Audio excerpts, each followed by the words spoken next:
Beed citizen live update. Beed शहरातील मिल्लतनगर येथील अब्रू Hanifa चौकातील रोडवर उभ्या आयशर टेम्पोवर लाईटची तार तुटून पडल्याने टेम्पोला भीषण आग लागली आहे। या आगीत टेम्पोच्या समोरचा भाग पूर्णतः जळून खाक झाल्याची घटना आज सोमवारी पहाटे घडली। अग्निशमन दलाच्या जवानांनी घटनास्थळी धाव घेऊन आग आटोक्यात आणली। दरम्यान वीज वितरण कंपनीच्या बेजबाबदारपणामुळे एका व्यावसायिकाचा टेम्पो जळून खाक झाला असून वीज कंपनीने याची भरपाई करून द्यावी अशी मागणी होऊ लागली आहे। बीड शहरातील पेठ बीड हद्दीतील मिल्लतनगर येथील अबू हनीफा चौकातील रोडवर इसाकभाई कुरेशी यांच्या मालकीचा आयशर टेम्पो क्रमांक MH21X8432 हा उभा होता।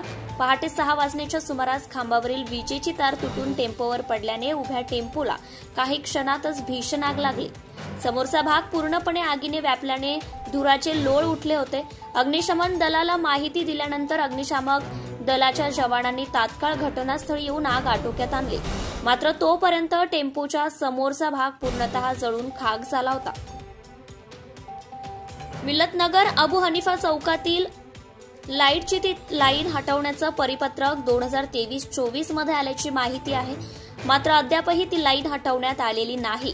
महावितरणाचा ढिसाळ कारभार आणि अधिकाऱ्यांच्या दुर्लक्षामुळे लाईन बदलण्यात आली नाही। परिणामी कुचकामी झालेल्या त्या विजेच्या तारा उभ्या टेम्पोवर पडल्याने टेम्पो जळून खाक झालाय। सुदैवाने त्यावेळी टेम्पोमध्ये किंवा आजूबाजूला लोक नव्हते, त्यामुळे जीवितहानी टळलीये। किमान आता तरी महावितरणाच्या अधिकाऱ्यांनी ती लाईन तात्काळ बदलावी अशी मागणी या भागातील नागरिकांतून होऊ लागली आहे।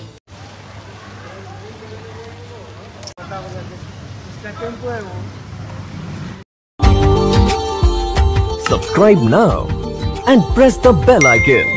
Never miss an update.